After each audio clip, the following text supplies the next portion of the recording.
Assalamualaikum warahmatullahi wabarakatuh. Terima kasih pemirsa, Anda saat ini sedang menyaksikan tvhukum.com bersama saya Saifur Rahman Al-Banjari dalam dialog khusus.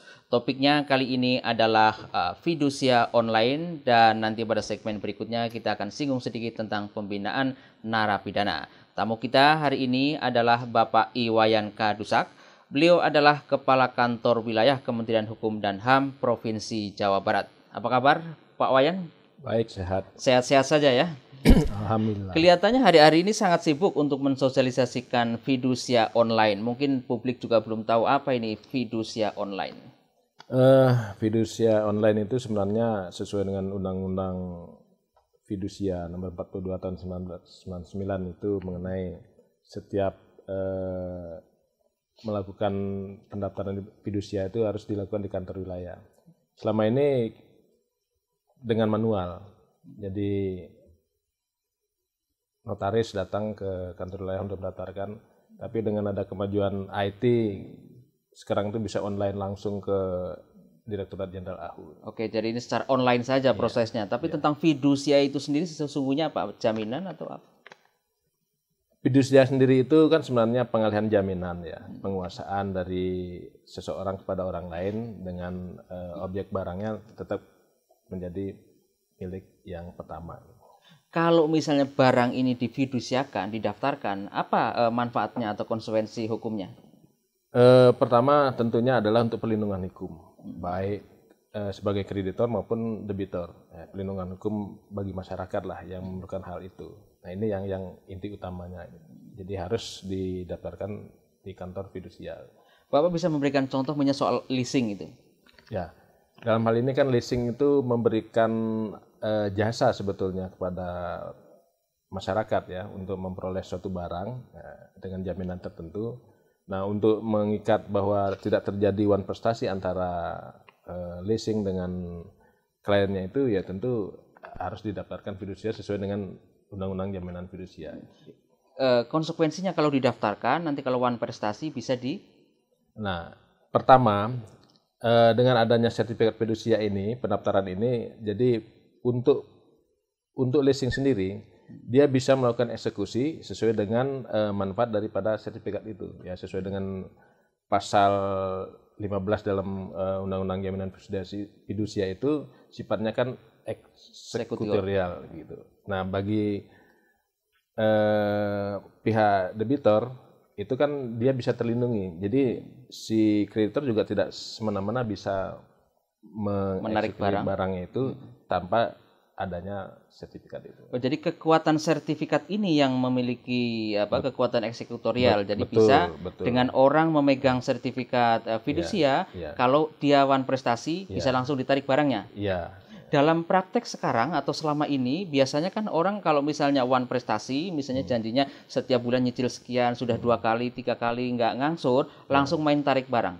Bagaimana? Sebenarnya ini kan masalah persepsi aja ya, karena antara kreditor dan debitor itu kan sering menjadi ada jarak. Contohnya begini, kalau misalnya seorang kreditor menandatangani akad perjanjiannya itu, kan mereka kadang-kadang tidak tahu apa isinya. Ya, lebih cenderung itu pokoknya tanda tangan aja, yang penting motor keluarkan begitu. Padahal apa yang menjadi kewajibannya. Nah untuk masyarakat tertentu dalam hal ini misalnya katakanlah dia seorang pedagang yang sekarang mempunyai kemampuan untuk bisa membayar tiap bulan, dia mengambil suatu barang misalnya dalam hal ini kendaraan, misalnya kendaraan bermotor. Pada waktu tertentu ternyata dari hasil pekerjaan ini terus tidak untung, artinya rugi, sehingga dia tidak bisa mencicil kendaraannya. Nah disinilah timbul masalah. Kenapa? Karena dia mau mencicil tidak bisa membayar, tapi di satu sisi motor akan ditarik oleh kreditor. Nah dia merasa rugi karena selama ini kan sudah membayar. Karena begitu ditarik itu uang yang sudah disetorkan tidak dikembalikan. Dan biasanya diumpetin motornya. Nah itulah menyebabkan mereka sebenarnya berusaha sambil mencari usaha ini nih supaya bisa menutupi kembali berapa menjadi utangnya. Tapi dari sisi kreditor sendiri itu ini bisa merugikan karena nggak dibayar kan gitu. Ini yang sering terjadi. Itulah sebabnya sertifikat jaminan fidusia menjadi sangat penting buat para Betul ya. untuk jaminan keamanan Ya. Dan perlindungan ya Pak ya. Betul. Sebetulnya siapa saja yang berkepentingan terhadap sertifikat fidusia ini? Ya tentunya yang pertama adalah kreditor ya. Kedua debitur.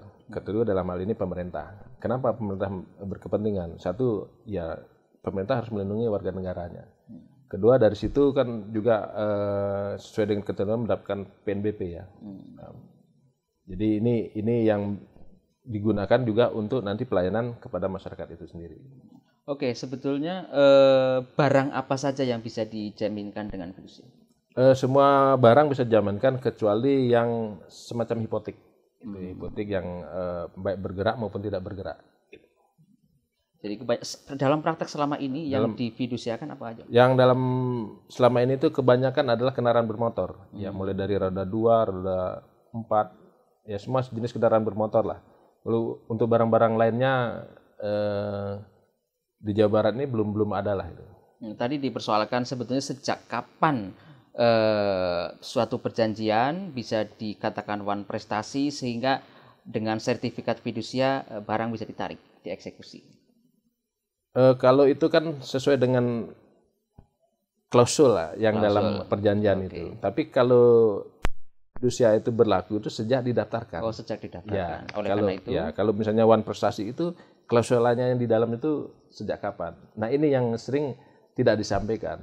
Nah, ini kan keterlibatan pihak ketiga ini dalam hal ini adalah notaris itu harusnya yang menjelaskan kepada kliennya apa-apa yang harus. Oke, tentang fungsi notaris saya kira nanti bisa dilanjutkan setelah komersial berikut ini, dan pemirsa jangan kemana-mana, nantikan diskusi atau dialog tentang fidusia bersama Bapak K. Kanwil, Kementerian Hukum dan HAM setelah pesan-pesan berikut ini.